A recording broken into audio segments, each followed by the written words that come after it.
Hello my dear students, welcomes all of you in our PPS video lecture series. In our previous lectures we are already started our first chapter, that is Introduction to Computer and Programming, and the three topics: block diagram of computer, different types of software and different types of computer languages are already completed. So now today I am going to start with a new topic, that is translator. What it means? Universally, translation means we have to convert few words from one language to another language for effective communications. Like a Japanese man needs help from a translator to communicate with an Indian. Similarly, for our machine, as we discussed in our previous lectures, there are three different types of computer languages: machine level language, then assembly level language, and third is high level language. That also requires some kind of translators like compiler, interpreter and assemblers. So here we have to use three different translators. Let's understand one by one each and every. The first is a compiler. As per the definition, it is a program that translates high level program into the machine level language that can be understood by our computer easily. See here in an example, our CPP file is converted into the executable file with the help of compiler. Means compiler takes whole program and then convert into the binary files, that is our executable files that contains zeros and one. How? Whole program at a time. Now switch to the second one, that is interpreter.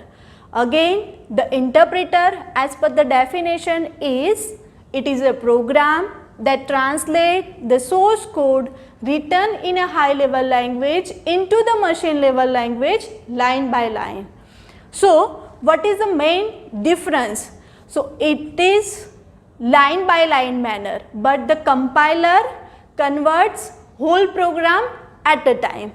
See here in example, a Python source code is converted into the binary files in a exe files with the help of interpreter in a line by line manner. And last translator, third, is a assembler, which also translate the assembly level language code into the machine code. Now for a better understanding, just look at this image. Here the assembly code is there. That code will be converted into our binary file with the help of assembler. So here there are three different types of translator is completed. Now switch to the difference between interpreter and compiler. According to the definition, interpreter can convert one statement at a time, while compilers can entire program first, then convert into the exe files. Second difference is execution time wise, the interpreter is slower because it can line wise, but compiler is faster.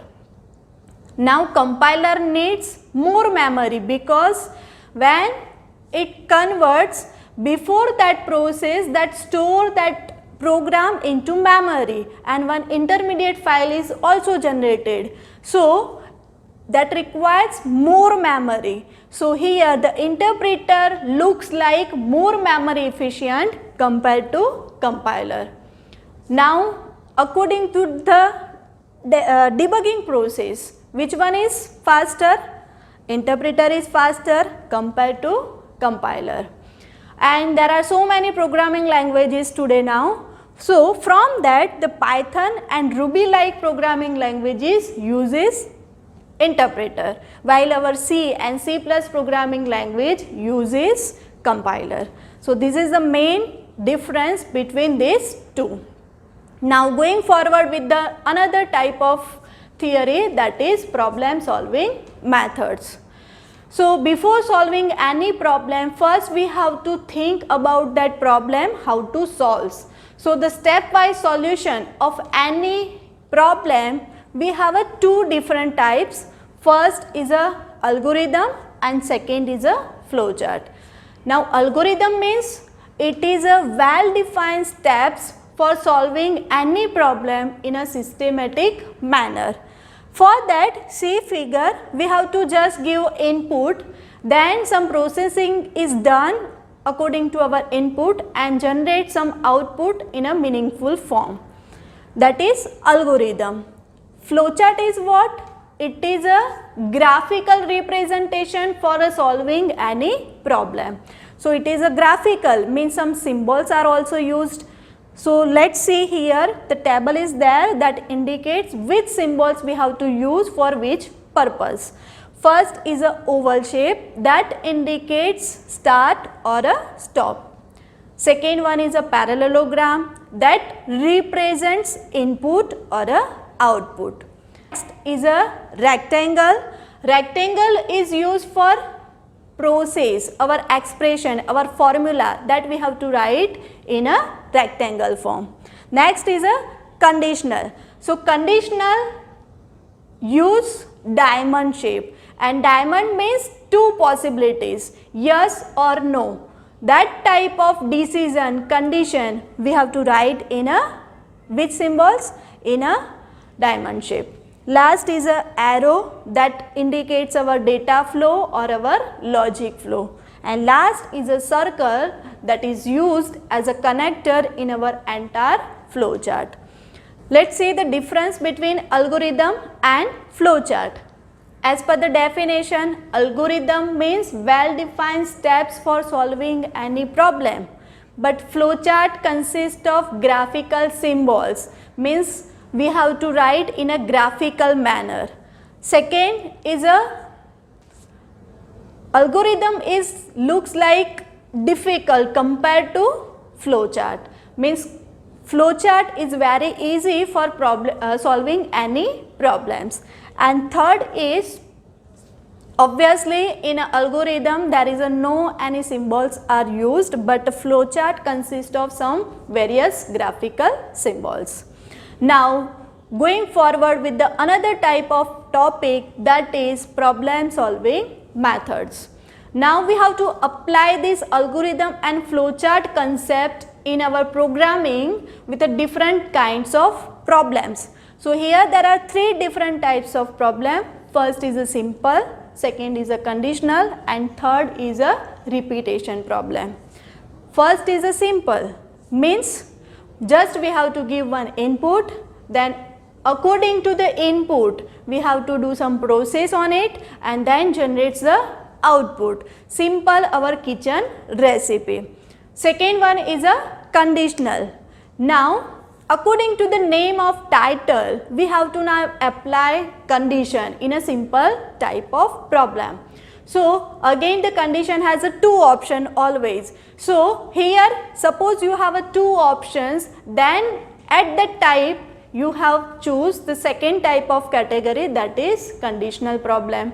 And third is a repetitional problem, means if you want the same process more number of times, then it is known as repetition problem. These all the problems now we can see in a details how it can works. So start with very first simple problem. Here I am taking very easy example for our day-to-day life. Our morning is start with it, that is how to make a tea. You all guys know the recipe for making tea. Just see here, pour water in a pan first, then we have to add tea powder and sugar in it, then boil this for some time and then add milk and again boil for some time.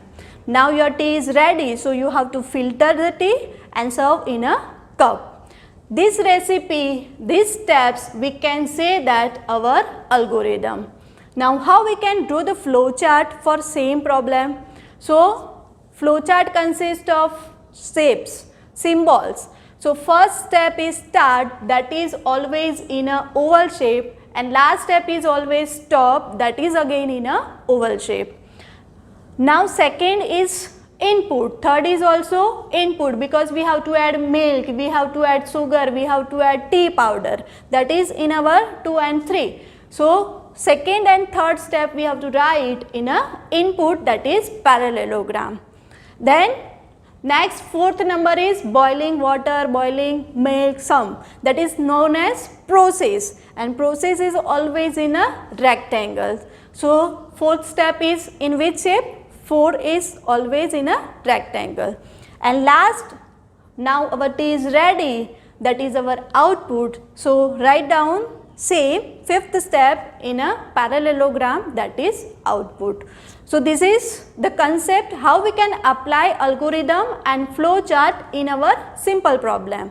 Now move to the second category, that is conditional type now. As we discussed earlier, conditional means we have now two options instead of one, yes or no, true or false, something like this. So here our example is same, making tea, but now you have a two options, masala tea or a plain tea. Then what we have to change? The same steps we have to follow, only the change is in a fourth step. Here I am applying if statements. If you want masala tea, then you have to follow step number 5. Otherwise, for a plain tea, you have to directly jump onto the 6 steps. Now, same principles applied for a flow chart also. So, here, this is condition. Fourth step is our condition, that is in which shape? It is in a diamond shape. So, first do the diamond shape, and here again apply the condition true and false.